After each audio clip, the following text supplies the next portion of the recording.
Well, hello and welcome to the first edition, the inaugural launch of David Has No Idea What He's Doing. Thank you for joining me, and let's see just how much I don't know what I'm doing. This is my first attempt at streaming, and thank you for joining me. Thank you for watching this. You probably want to cut it off pretty soon because it's all downhill from here, I would imagine. So on this first live stream, my goal is to not fail quite as bad as I imagine I will. So anything that allows me to interact with you, talk with you via chat, anything I can do to answer questions or demonstrate some things to you, that's all I'm here for.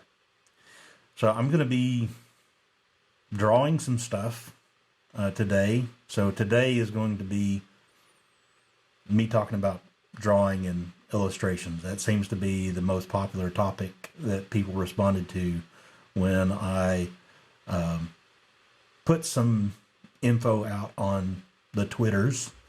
I'm much more active on Twitter than most just about any other platform.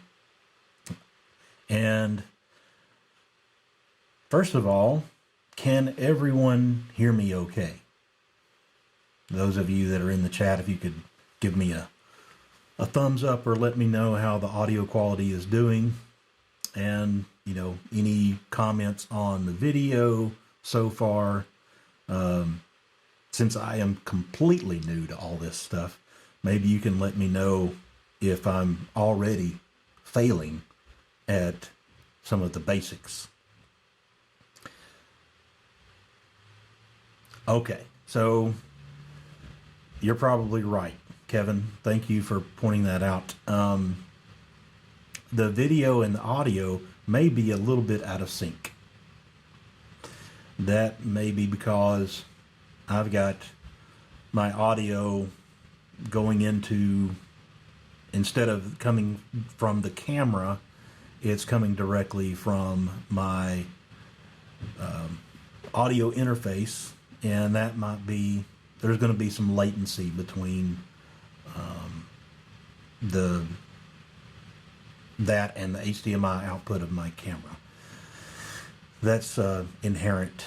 I was hoping it wouldn't be too bad or too noticeable, but I'll go back and look at the recording of this later on and assess, how bad it is. So that means, if it's really bad out of sync, then I'll need to figure out a better way of routing my audio through the camera, and so it's passed along with the HDMI, or use a different microphone, or I'd much prefer to use the microphones that I have rather than a microphone with the camera. So is it that noticeable? Yes, too. All right. Well, anything else so far with the stream? Is the lighting good? Is it,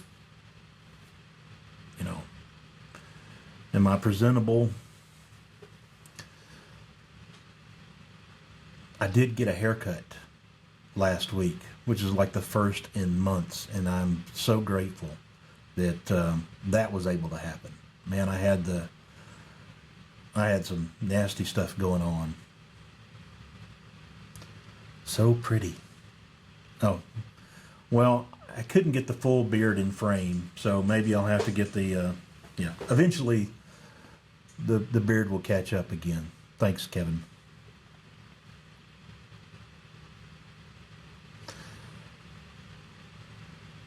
Well, let's see. 8 minutes in, and or 6 minutes in, and yeah, I've got nothing. I don't have a single thing. No thoughts in my head or anything. This is just me babbling. Glad you came.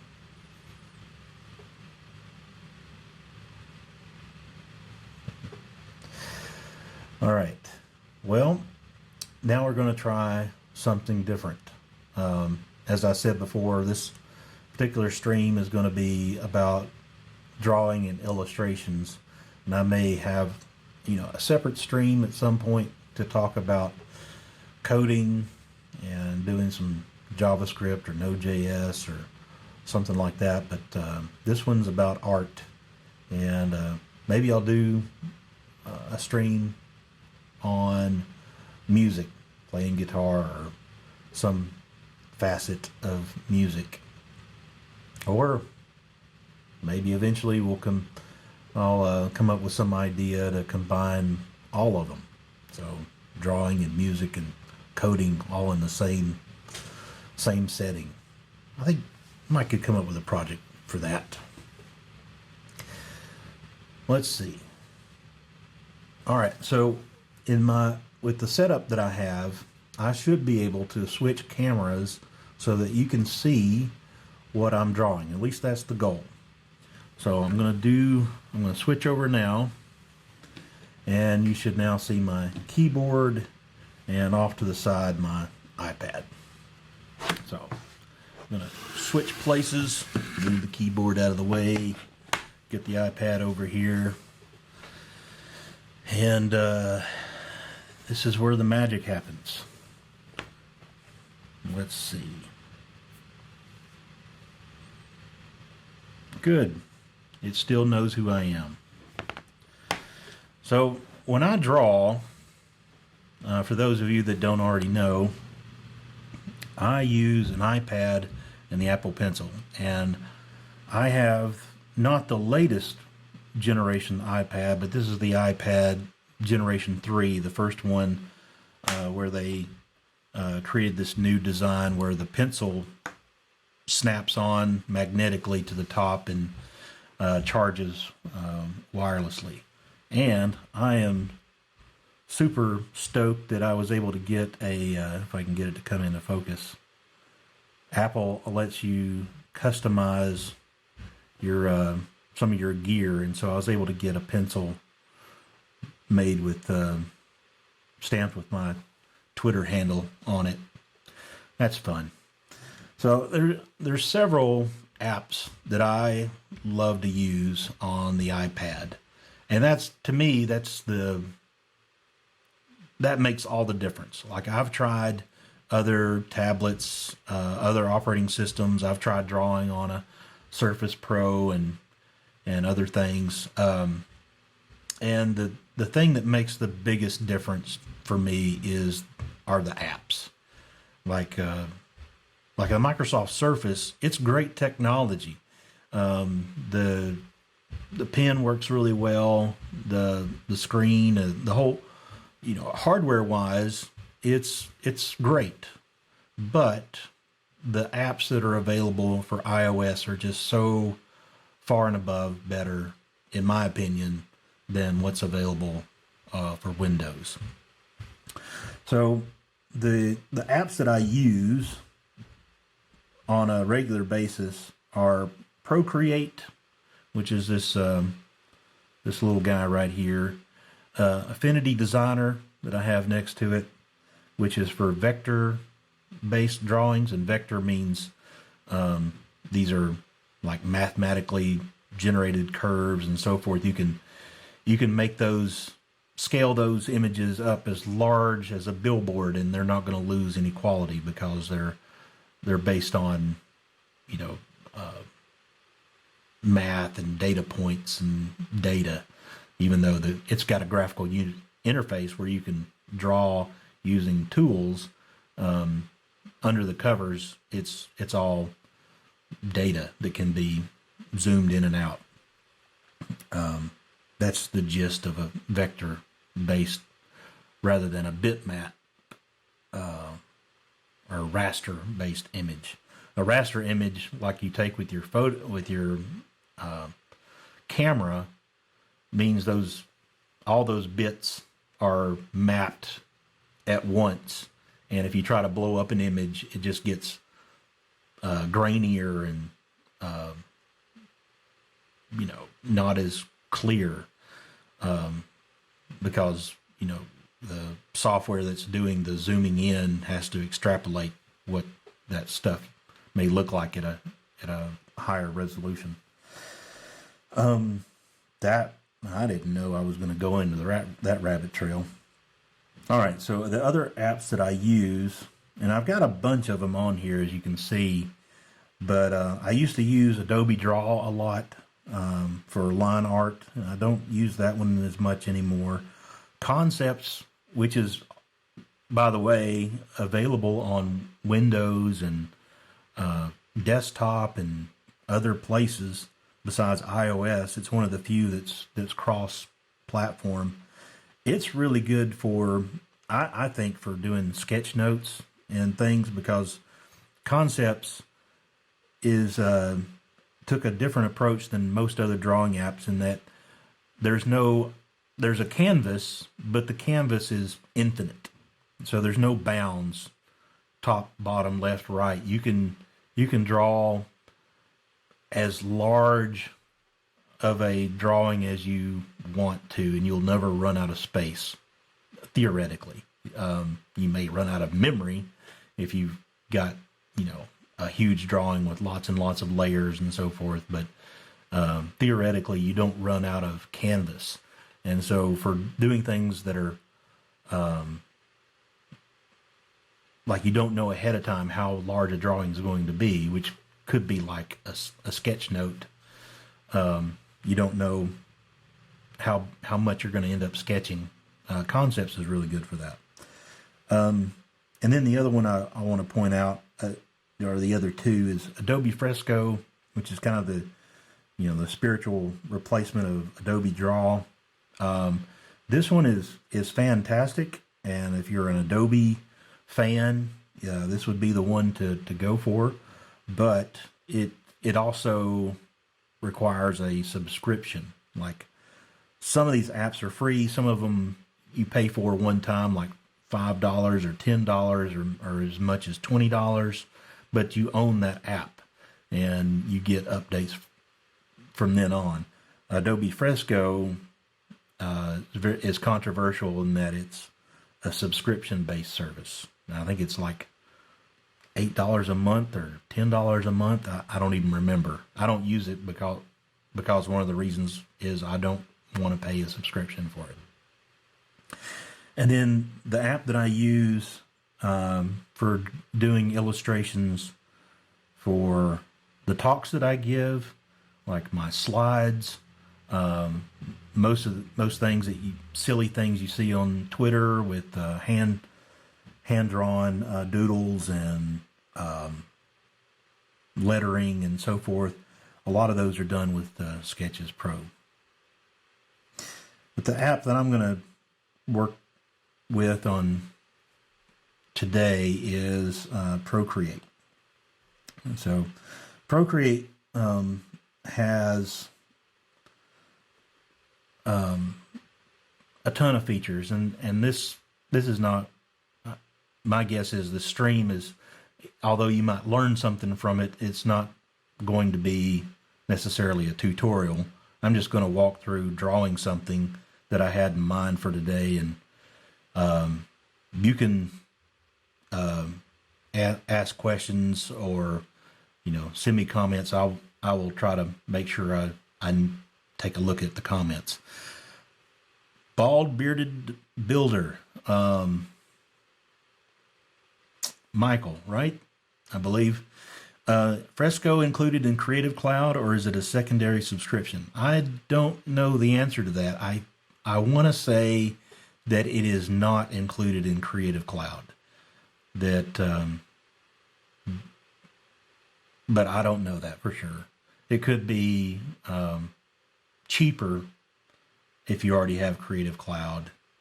But I do think even if you're a Creative Cloud deal, then you still have to.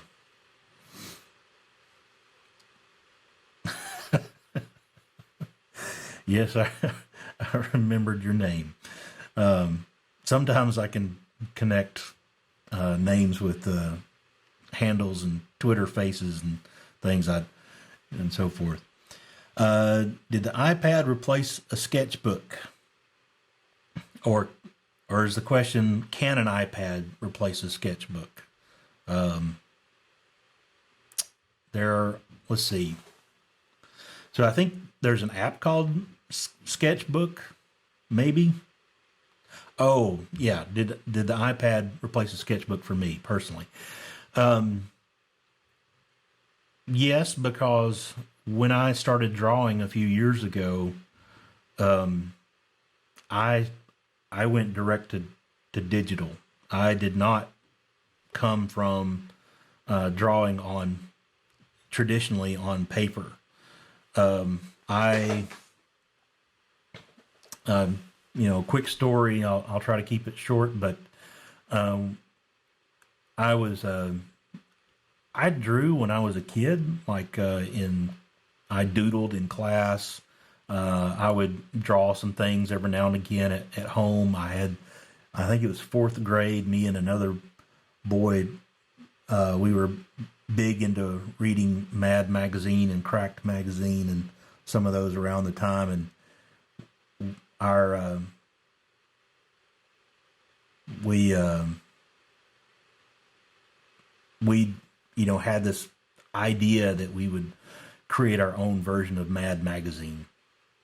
And thanks for the encouragement. Yeah, it is. I guess it is my show. I can talk about whatever I want to talk about. But we had this goal of creating a Mad type magazine, and I think I drew one comic strip, and that was about as far as I got. I didn't take art in school, although I did visit an art class when I was in high school and thought, hey, that's cool. And but once I got out of high school, I stopped drawing, and except for the occasional smiley face, silly face I'd draw on my kids' birthday cards, I didn't draw anymore after that. And it wasn't until the end of, and now I'm drawing a blank. I can't remember if it was the end of 2014 or the end of 2015, but it wasn't but a few years ago. I was getting kind of burned out on speaking. I just felt like I wasn't having the impact on audiences that I wanted to, that I felt like I could have. And as I was searching around trying to find a way to become a better speaker, to make improvements, I came across this talk called Show and Tell. So if you go to YouTube and you search for Dan Rome Show and Tell, I've recommended this to so many people. So this was 5 years ago. That sounds about right. I think it was 4 years ago when I started doing this. But I watched this guy's talk, and he's giving a presentation at Google on the power of hand-drawn illustrations. And I was totally mesmerized and captivated by what he was doing. Now, he draws live. Like he may have some doodles in his slides, but he's actually using a Windows PC and a stylus, and he may draw circles around things, or draw arrows, or draw little stick figures or smiley faces. So just really basic doodles. But the whole thing of the power of visualization was like a aha moment for me. And the I don't have a link right here, but if you were to search for Dan Rome Show and Tell, you'll find it on YouTube without any trouble. So this was the catalyst that started me on my drawing journey. I was so impressed with what he was doing and how simple he made it look that I said, you know what? I've got this old iPad and I've got a cheap $5 stylus. I'm going to try drawing some slides for my next talk. And I had a brand new talk coming up and about Kanban. And this was, I'm thinking this was 2016, early 2016. And I made a goal of drawing a few slides. Once I started, I loved it so much that I couldn't stop. Like, I ended up drawing almost every single slide for that talk. And I promise you, these drawings were not great. They were crude, they were stick figures, and, I was making a lot of mistakes and learning stuff, which is the best way to learn, is make a lot of mistakes. But I started out to bring the story back to the original question, is I started out using an old iPad and a stylus before the iPad Pros came out. And I fell in love with that. So I started drawing using the iPad. I got used to drawing digitally and taking advantage of the things that were on the iPad, like being able to easily undo and be able to draw, use the built-in tools and the different types of media and, all the effects that you can do. There was just so much more tools that I could use rather than just drawing on paper or in a sketchbook. And when I think it was around 2017, I thought, you know what, I'm going to try drawing some sketch notes. Just so happens when I was working on my office the other day that I came across these old sketch notes. So just to give you an idea, it was 2017 when I started trying to do real pen and paper sketch notes. And so, like, here's what's amazing about sketch notes. This was 3 years ago. Burke Holland gave this talk on Vue.js, and when I look at this, I can remember so much detail about his talk. It's amazing. His talk inspired me to go learn Bulma for CSS, and I use that for quite a bit. I remember, 20 minutes is an eternity in JavaScript. I think he was talking about the how many frameworks are born every day or something like that in JavaScript. Anyway, I did this for a while. I experimented with drawing sessions. Hunter Loftus, this guy, he's one of my favorite speakers.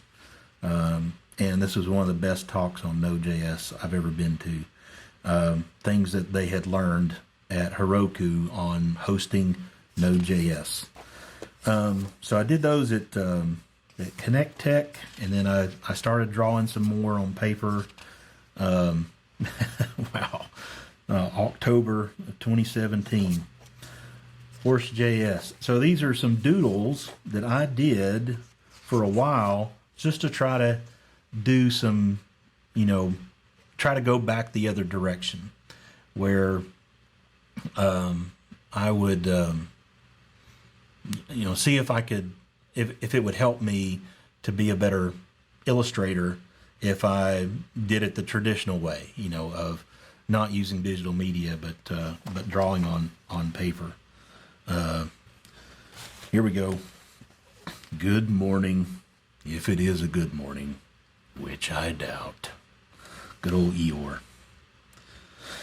Anyway, I did this for a while. As you can see, I ended up drawing quite a few sessions, but I really missed digital media. So this was an experiment that lasted for a while, but once I kind of got over it, I've never been back. So the short answer to all this, did the iPad replace a sketchbook for me?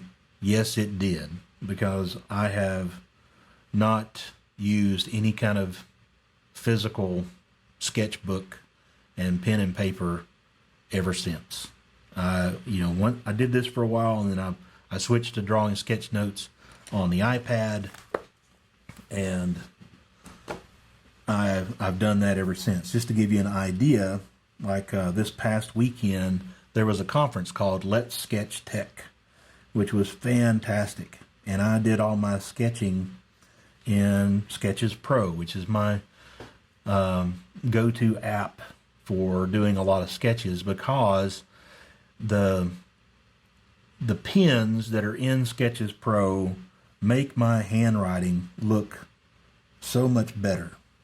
Like, here's some sketches that I did for Marlena Compton's talk on sketching at work. And so how to sketch people using star shapes, or box people, or heart-shaped people, or what's called tooth people, or you use like tooth shapes. This whole conference, Let's Sketch Tech, is fantastic, and I know I hope they will continue to do this event in the future. I had a great time. I wasn't able to go to every session, but I'm hoping to catch the recordings when they're available. But it's so much fun. I really enjoy being able to sketch and doodle on the iPad rather than on paper. It's a little bit of a crux being able to undo. Like, some people will say, you need to do it on real paper, because then you can't correct your mistakes. Your mistakes become part of your drawing and so forth. And that's all well and good, but I do like being able to quickly undo something and redo it. That's one of the reasons why I like drawing on digitally. Okay, so back to Procreate. As you can see, I did some drawings earlier this morning for setting up some stuff for streaming.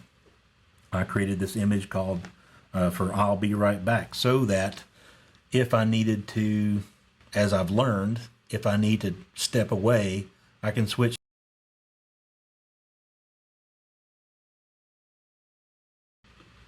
and then back again. That's cool. I'm learning how to use OBS and the tools and so forth.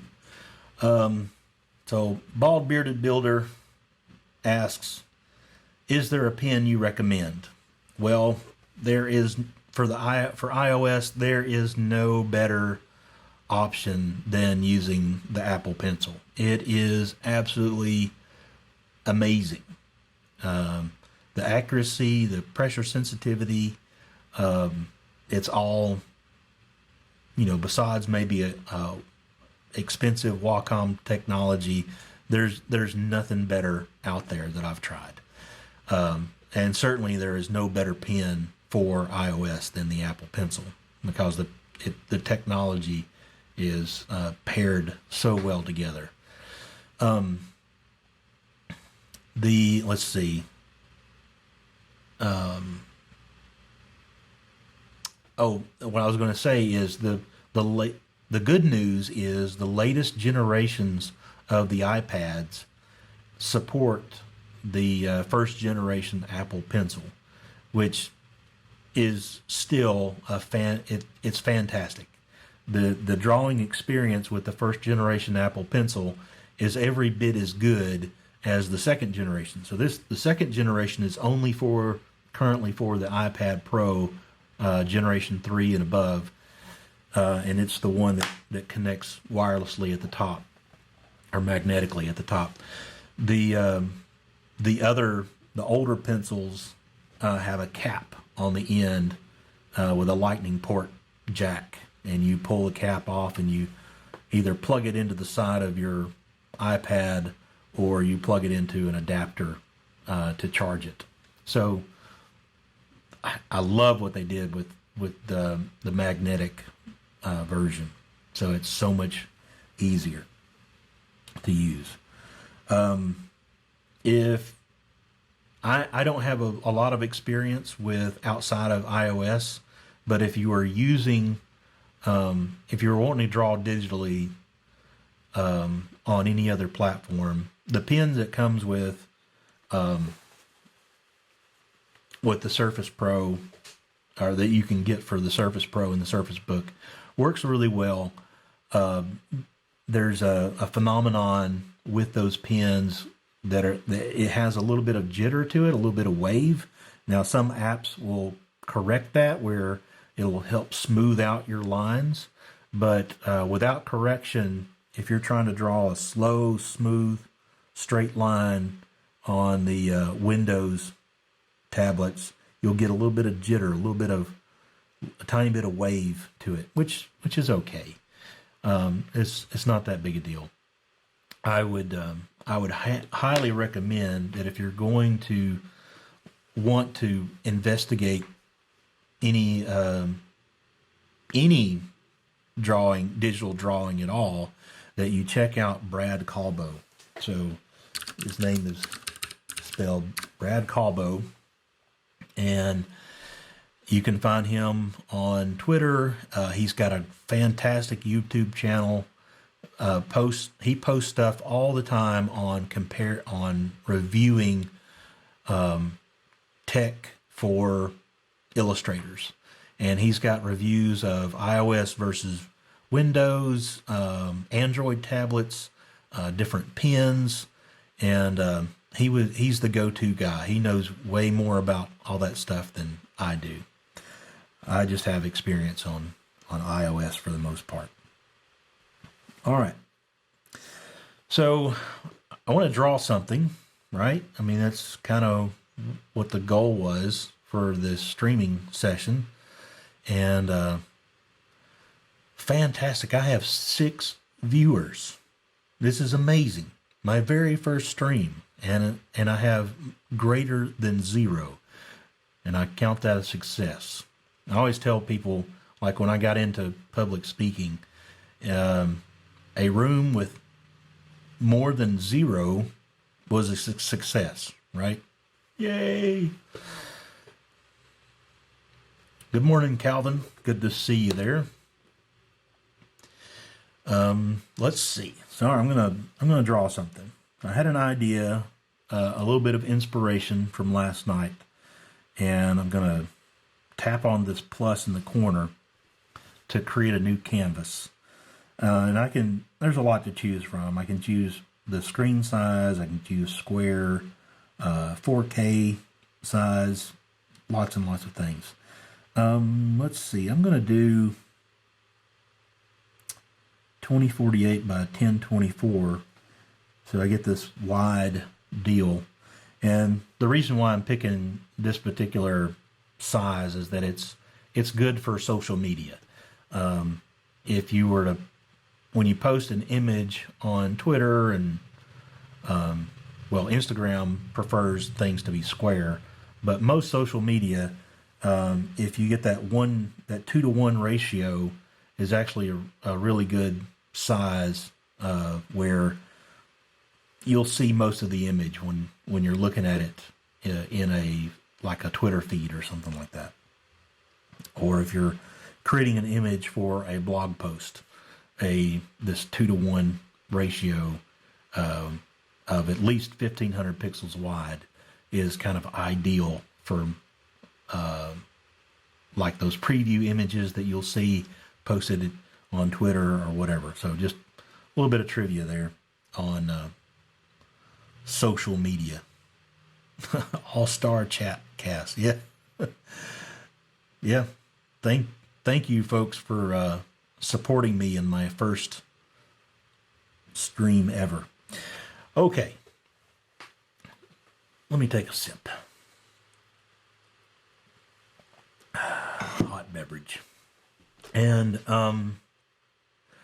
so last night, my wife and I were getting ready to go to bed, and she said something extremely profound. She said, "Never go to bed hangry." And I thought, man, that would make the perfect wall decor. You know what I'm talking about? Like hangry. Like you're hungry and you're upset.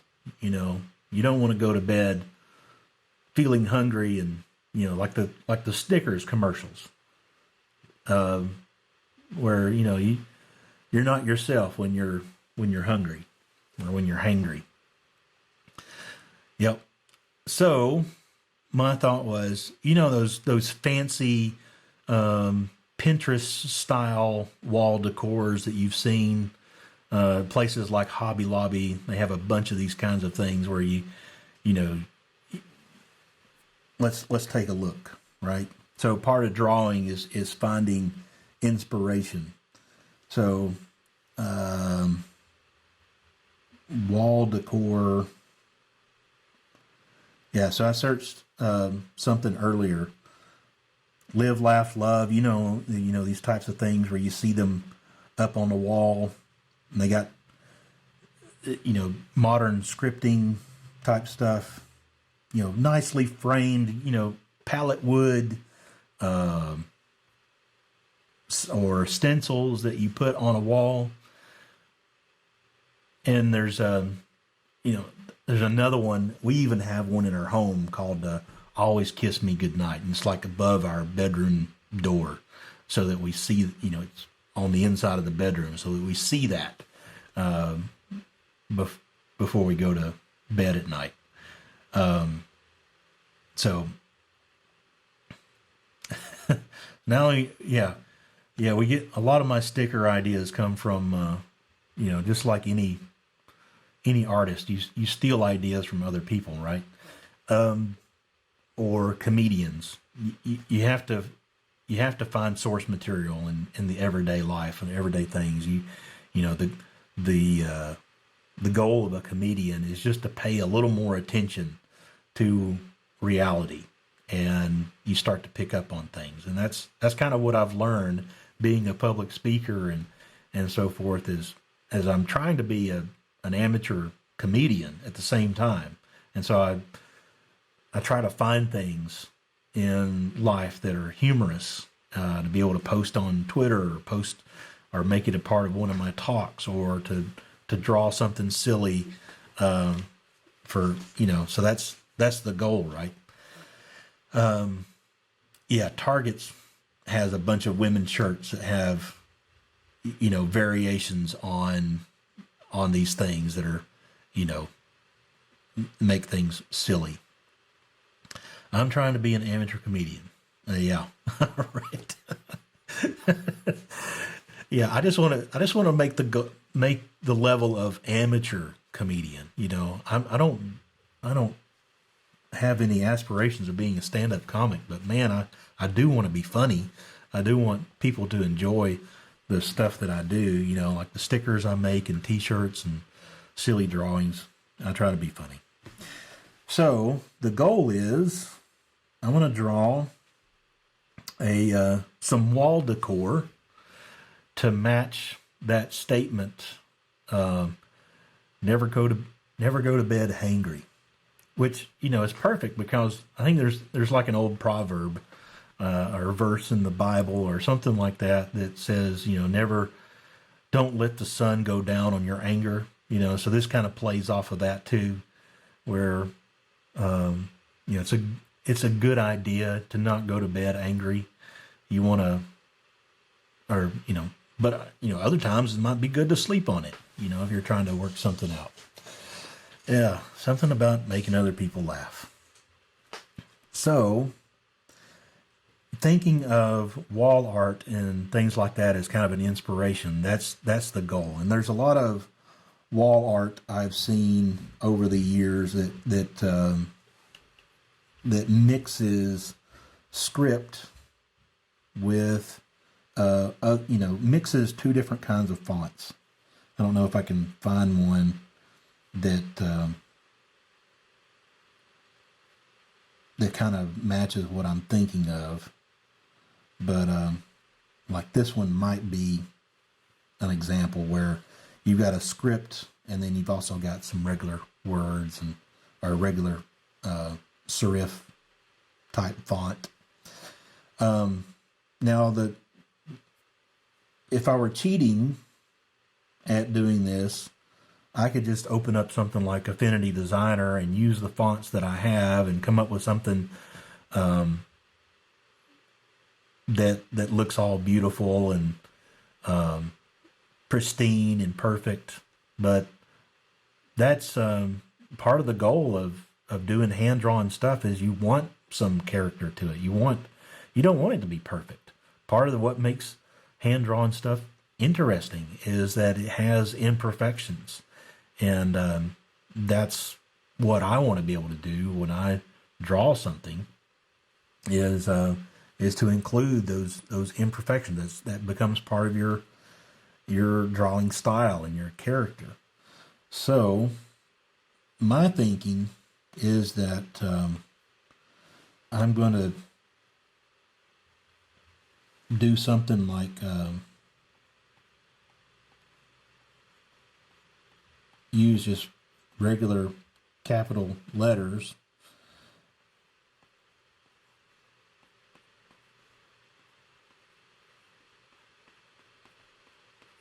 which I'll come back and, this is just the sketch to get an idea of what this is going to look like.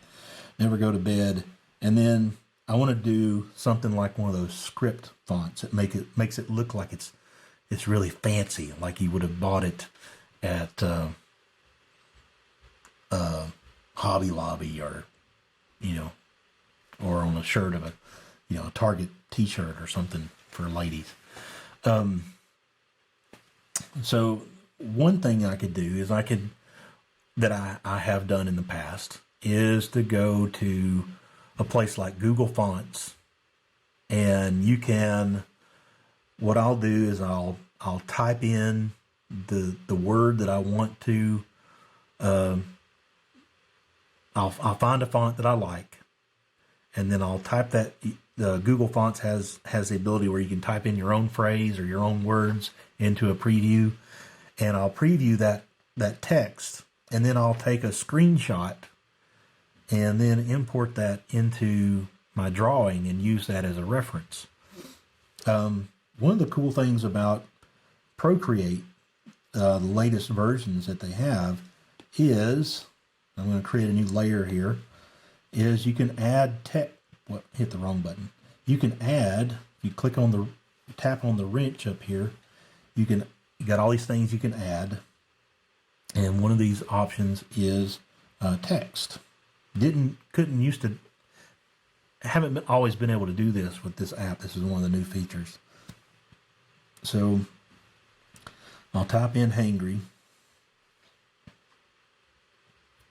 Another cool thing about the iPad and recent versions of Procreate in particular is that you can also add your own fonts. And I happen to have a font called Bouncy Castle that has modern script type stuff. So this is the kind of thing that you see on a lot of like these Pinterest and wall art type things. It's a modern cursive script that is it's a variation of printed and scripted letters. So there's a few variations of this font, but this regular is the one I'm going for. Now, like I said, the cheat would be to use the font that's here and be done. But I don't want to do that. I want to draw my own version of this. One thing I could do, I could click done here, and I could add another layer on top, and I could make this layer, the opacity, turn that down, and I'll just basically trace what's here. So that's one option. And let's see what that looks like. So this modern, I don't know a whole lot about modern cursive script. I don't know a whole lot about lettering, hand lettering stuff. There's another guy, and I'll type his name. Well, I don't remember his name, so let me look him up. I know it's Ian something. Ian Bernard. This guy, oh my goodness, if you want to learn about lettering, this man is phenomenal. He does professional lettering like he did for this particular storefront. And he's got tutorials and drawings and things that he does all the time on his YouTube channel. It's just absolutely amazing, the kinds of stuff he creates. So if you want to learn more about lettering, follow Ian Bernard and find his website, his email address, his YouTube channel.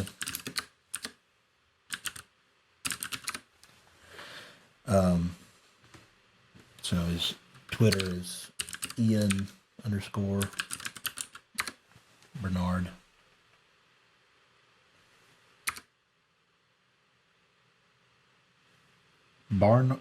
Yeah, I misspelled that. So never mind that one. I guess I can't delete something from the chat, can I? Duh. Well, I misspelled it. Barnard. Ian_Barnard.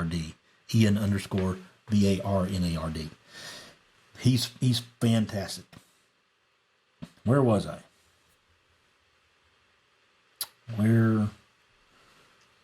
Okay, so one of the things I have learned, I've picked up on watching some of these folks who draw these hand letter stuff, is that it's all about the pressure on the downstrokes versus the upstrokes. So every downstroke is a thick line, and every upstroke is a thin line.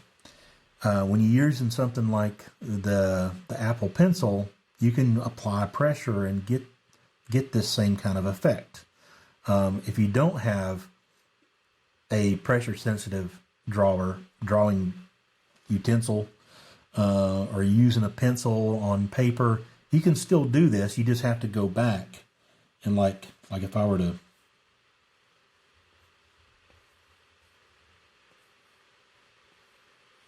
draw this without applying any pressure, then I could go back and thicken up these downstrokes.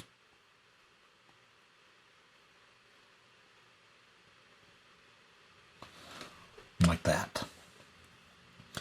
So two finger tap is undo in Procreate, which is so fantastic. Cover a multitude of sins.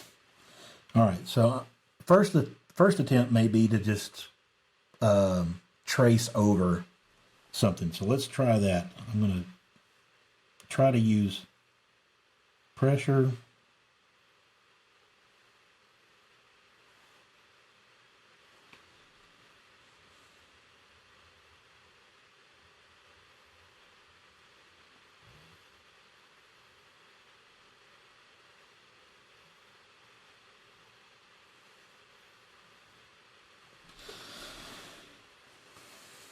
And that's not too bad.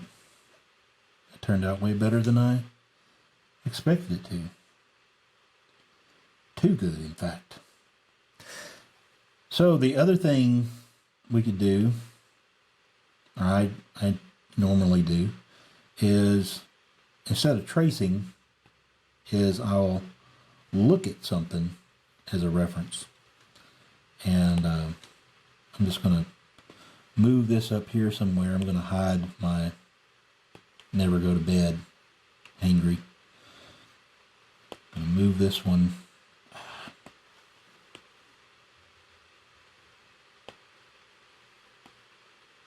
up here. And I'm just going to attempt that, like, while I'm looking at this one, I'm going to try to create my own version. And already I've... No. So this upstroke like that. Thick downstroke. Downstroke. Down.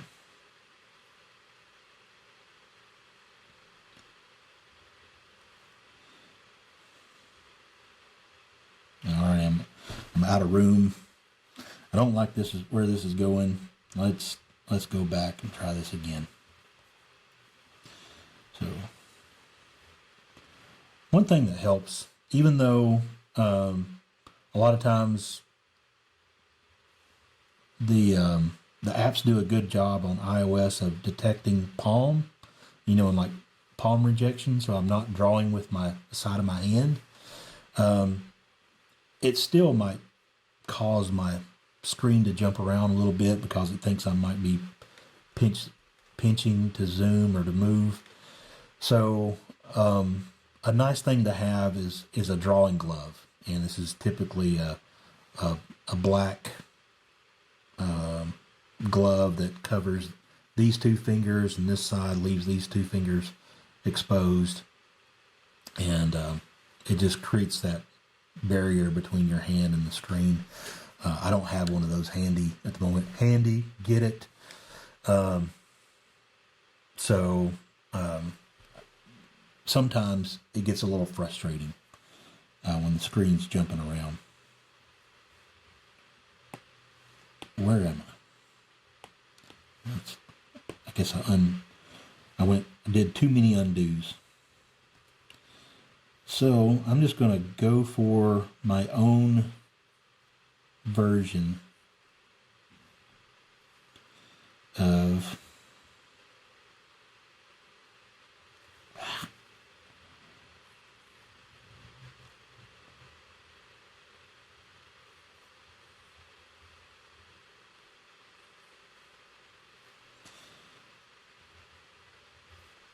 no.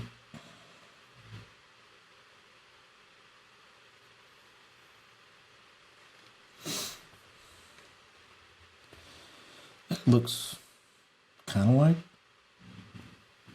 what I want. Maybe I'll come back and thicken up some of these lines.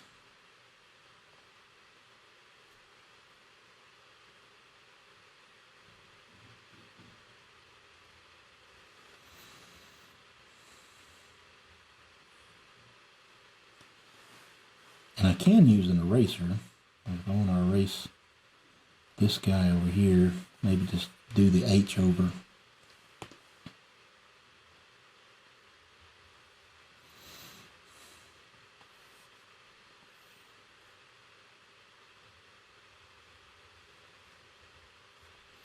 Something a little more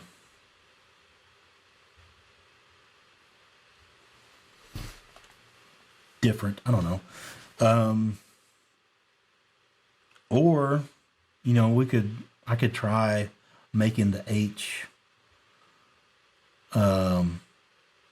look like something. Maybe, what could an H be? An H could be like Hot dog comes to mind. I don't know.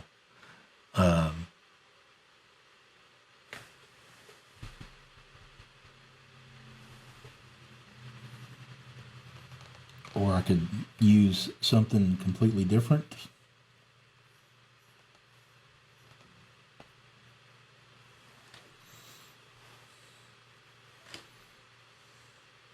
Like that.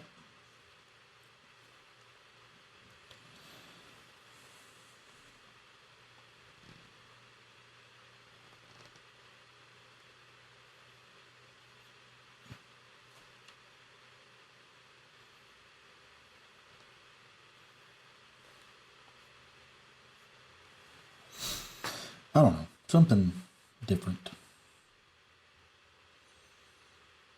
Could make the H look like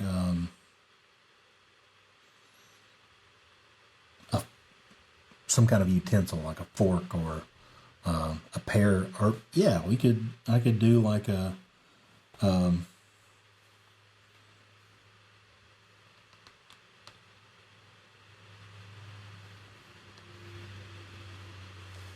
pair of I'm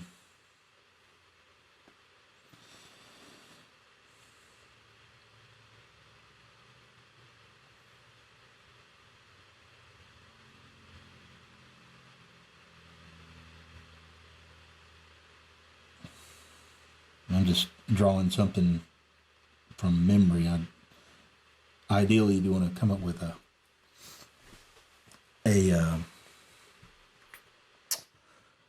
maybe use another picture as a reference. Not sure what to do with this guy. Maybe make this a spoon or something like that.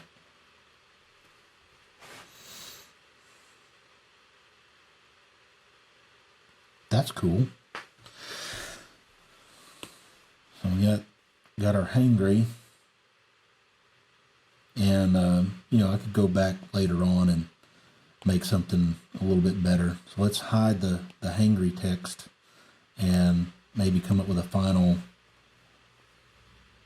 version for the other part of the phrase. So I'll center this a little bit on the page, and then on another layer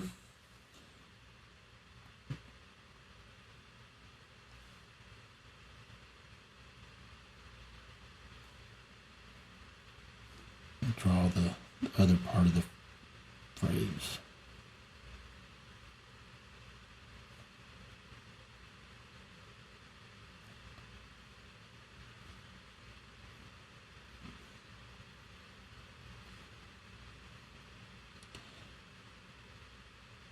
One thing I'll say is when I first started drawing, my penmanship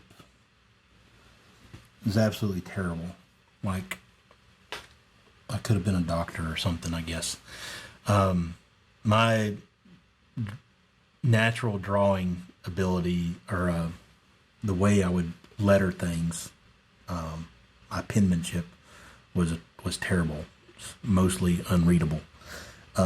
So as part of the practice of drawing, especially drawing slides for my talks where I'm having to add text to a slide, I've had to relearn how to draw letters, or to kind of get myself in the habit of drawing letters better. Not to say that this is really good. I'm just saying it's so much better. And you know what? I ended up drawing the Never Go to Bed on the same layer as my Hangry. I didn't want to do that. That was a mistake. So I'll use my selection tool to select this. I'll copy and paste it, which should put this on another layer. And I'll come back to this layer. Use my selection tool again. Make it small so that it makes it easier to erase. Turn this one back on. And now I can use the handles to straighten it up some, make it bigger. It's not real straight.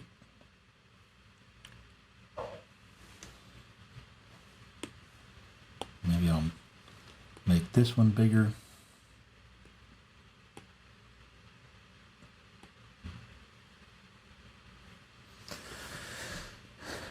And now it's almost ready for framing, don't you think? I mean, it's good enough. It's not fantastic. I could go back over some of my letters with, I'll use a slightly smaller.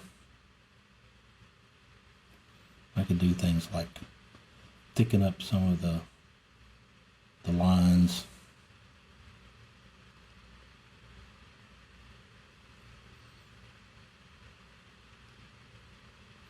Just try to make things look less ragged.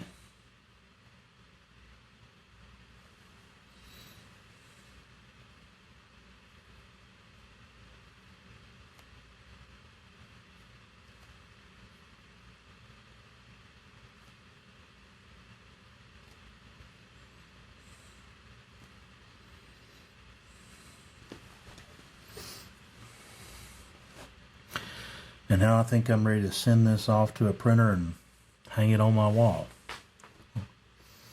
What do you think? The question, Fran, you asking, do I use color? I rarely do. I do sometimes for some of the drawings that I create, but for things like this and things that I draw for the slides, I intentionally draw them using black on white and for the highest contrast. And the reason I do that is if I'm drawing something for a slide that I'm going to show on a projector, that's what's going to be the most visible and legible, have the highest contrast, regardless of the quality of the projector and the lighting in the room and so forth. It's so much easier to read. And another reason is if I were to print this, like if I wanted to put this on a t-shirt or send this off to a printer to turn into something to hang on the wall, then having one color is ideal. Like a printer, like if I were to send this off to someone who prints t-shirts, they could take the black and turn it into whatever color I wanted to. Say, for example, print white onto a red shirt, for example. And they can easily turn the black into white. And by sticking with one color, it's cheaper. Like if I were to draw something like this and I used say 5 colors to do it, and I were to send that off to turn that into a t-shirt, then that would cost me a whole lot more money because the printer has to use 5 different passes to print onto a shirt with 5 different, if it's like a screen printer, they're using 5 different colors and having to do 5 different screens to print that onto a shirt. So more colors means more cost. But for things like silly stuff that I put on Twitter and Instagram, sometimes I might use color if the idea I have calls for it. But a lot of times I'll do just black and white just because that's become part of my style. Again, going back to all those slides that I've created over the years, using just pure black and white. And sometimes, a little bit of shading or something like that. Well, my goal was to spend an hour doing my first stream, and somehow I did it. Somehow I got past an hour. This is amazing. Again, thank all of you for joining my stream, and hopefully this will become a regular thing, and I'll get better at this whole process, and I will take the drawing that I've created here, maybe sign it and stick it on Twitter and Instagram, and you can download it, do whatever it is that you want to with this image if you care to. Oh, I should be looking at the camera when I'm talking instead of trying to look at me. If you have any comments or suggestions or things I should do for next time, things you'd like to see me do, I know folks would love to watch me draw avatars. That's kind of what I'm known for. So definitely, I will do some of those in the future. Maybe do some caricature style avatars of people we all know, famous people or something, just to make it recognizable. Or even maybe an option would be to if you wanted me to draw your avatar and you would like to see me do it live, maybe that's an option too. Is I'll take some of the commissions that I get and draw those live with permission, right, of whoever's asking me to draw their avatar, and so that everybody can watch. Secret is I cheat a lot. There's no way I could draw as many avatars as I've drawn over the last few years without learning some cheats and shortcuts, right? I've gotten better, but it's still, to make it not so time consuming, I do things that real quotey finger real artists probably don't do. That's okay. That's part of learning and hacking the system, right? When you're learning to code, when you're learning to do things, you learn shortcuts. You learn ways of going faster, ways of improving, ways of becoming more efficient, ways to lean on frameworks and so forth to make you do so that you can focus on the things that are most important. And same goes for learning something like drawing in illustrations. You can lean on the tools and things you have at your disposal to get better. Yeah. Thank you for joining my very first stream, and I'm glad you enjoyed it. I'm going to sign off now, and I'll let you know. I'm going to tentatively leave this slot open, so maybe every Monday would be for drawing and illustrations. Maybe I'll open up another time slot later in the week for doing something like coding or music. We'll just see how it goes. Thank you again for joining me. This has been a lot of fun, and I hope this somehow brightens your day. And as always, I believe every one of us has amazing opportunities every day to make a positive impact on the people that we come in contact with. In these times, most of our contact is virtually and online. And I want you to be thinking about ways that you can make a positive impact on other people. A kind word, an act of kindness, even taking the time to listen could mean all the difference to someone that you meet or someone that you know. So as I end all of my speaking sessions, you don't need permission to be awesome.